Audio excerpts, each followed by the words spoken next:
So this is going to be a little bit of a different kind of video, a little bit more rambling, a little bit less curated. As a writer-director, I kind of wanted to make a list of films that changed my life. They changed how I approach filmmaking and how I understand storytelling and how I understand what storytelling can become. We'll start off with something that is pretty obvious, which is No Country for Old Men. Something that was so fascinating about No Country for Old Men is I think the way I approach films is quite different than how the Coen brothers did it. Their approach in No Country, and even in like Fargo, I don't think I've seen every one of their films, but even in Fargo, it's like there's such a coldness to it. There's such an emotionally driven story that you feel like you just can't look away from. And I guess when I say emotional, I think that the first instinct comes to like some of the pretty common emotions. But I think that like even when you see the weariness, the almost like dread from the sheriff, a person that is on the verge of not understanding what this world is really like and has to come to terms with that he can't understand everything, and that by the end of it he decides that it's too much for him. I think that perspective really grounded the story for me in a story that is almost supernatural. The story kind of presents itself or like kind of hides itself like a chase film. What's so fascinating about it is the fact that the plot structure is so unique, and when you're first watching it, you don't really know who the main character is because you start off on the sheriff's monologue, but then you go to Josh Brolin's character, and then you're just like maybe the perspective isn't of the main character. But then you really realize once you watched it and once you thought about it that no, it's the sheriff. And us viewing Josh Brolin's story is the way the sheriff has kind of like understood it almost. That film really did change the way I think about so much, between like scene construction, plot construction, even like dialogue. I just love that sheriff's character. I think like I love that character. I love the way he talked. I think that opening monologue is one of the most fascinating, as he says so much, but you don't even have to listen to a word he's saying and you can just feel it. That is such a fascinating thing to study. You think this boy Moss has got any notion of the sorts of sons of bitches that are hunting him? I don't know, he ought to. He's seen the same things I've seen, and it certainly made an impression on me. Okay, so we're gonna then go into the next film. None of these are in order, but the next film that I really want to talk about is Manchester by the Sea. I think specifically something about Manchester by the Sea is the editing of the Manchester by the Sea. That really changed the way I thought about intercutting. I think that scene, spoilers of course, but I think that scene when he is talking, I haven't seen it in a while, but when he's talking to the guy about that he doesn't want to hold his brother's kid as like he wants to give him, like he doesn't want to be the guardian for him after his brother died, and the intercutting between going back and showing the death of his kids in the fire and the mistake that he made, going up to even trying to like kill himself.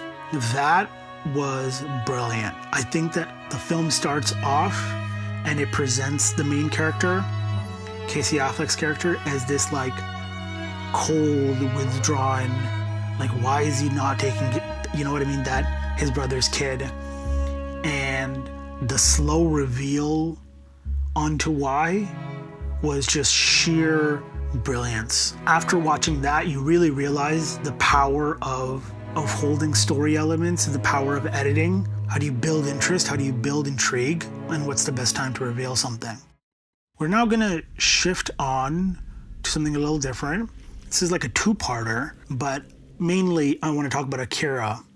Akira really changed the way I see how far you can push film in any real spectrum. So not just live action. I think Akira was one of the first films I saw where I'm like, whoa, this is something different. It was such an awakening for me. The influence of Akira everywhere is pretty obvious, but Like the city, the characters, the dynamic. It was such a unique thing that I really felt like, okay, how do I think that the spectrum that I work at in terms of budgets anyways, it's hard to like then be like, okay, let's make something like Akira, because I don't think I can with the budgets that I'm working on. But I think that the way I think about something like that is, how did I feel when I watched Akira, and how do I bring some of those elements in? I've approached some of my writing where it's like, that's kind of the way it presented like the city, the way it presented the action, the character dynamics. I think that was like one of those films where I'm like, yeah, like anime is like peak.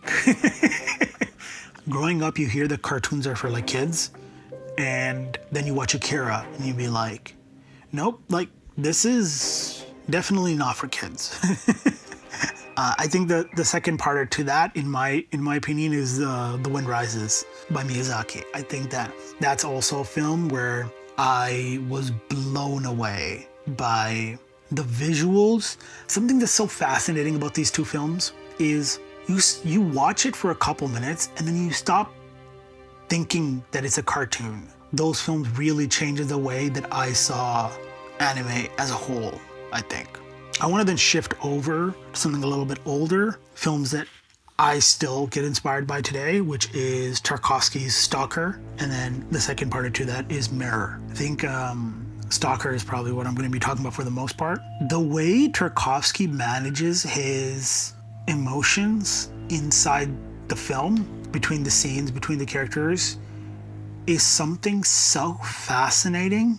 You start to watch the films and feel like you're not watching something fiction.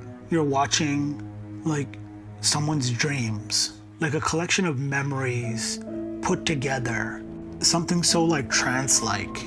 I think that's more apparent in Mirror than it is Stalker. I think that Stalker really just changed the way I saw pace, and I saw how you can, like, the power in the shot and how you can really build a connection that is simply based off intuitive moments. I don't think that like Tarkovsky, at least felt to me, that a lot of his shots were built off of intuition and not calibration. Like it didn't feel like he was like, oh, we're gonna do this because this is a point in the story where it needs to be like this or like this. It felt more like, this is what feels right. This is the emotion. This is the moment. And if you explained that to me before I watched his films, I don't think that I would be interested in that.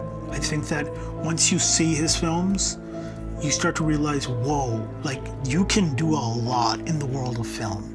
And I think that it really did change the way I'm interested in film. I don't know if I've ever reached that level of filmmaking in my life.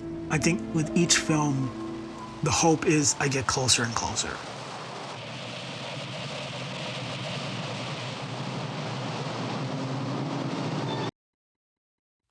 And the last film I really want to talk about is Before Sunrise by Richard Linklater.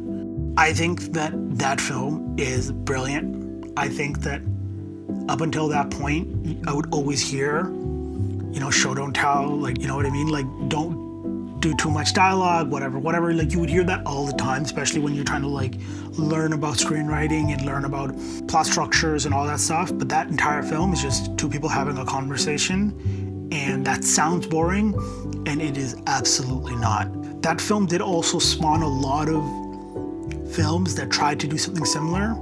And I think what you realize is the nature of filmmaking in general is collaboration. And I think the nature of that film is all three of those people. Ethan Hawke, Richard Linklater, Julie Delpy. I don't know if I'm saying the last name right.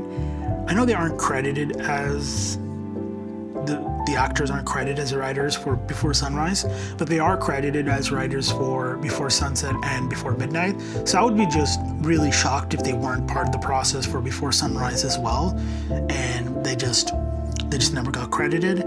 I think that film works because all three of those people's fingerprints, their artistic fingerprints, are part of that story, that part of that script, are part of the dialogue. And I think their chemistry together is what makes it work.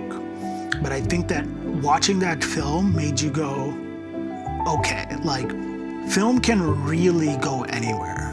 Interest can be built in really any sort of spectrum, and it's not linear. And I think that that is an important lesson that I really learned, because then it kind of really made me go, okay, like, we can really build anything, anywhere, and perfect that. And then you realize that the limitation for your artistry exists from the intention of what you're doing and in the execution of it. Once you watch enough films, you realize that there is a good film that's trying to do what you're trying to do. And you can learn a lot from that and try to build off of that, just like they built off of something else. You're not really gonna do something or tell a story that hasn't been told before, but you can stand on the shoulders of someone else. You don't have to stand off the ground. Like, what's the point when someone's already built something 2 stories up? You can just, build off of that. Well, that's really it. This is a little bit of a longer video. My name is Kezer. I'm a writer-director. I'll see you guys next week. Later.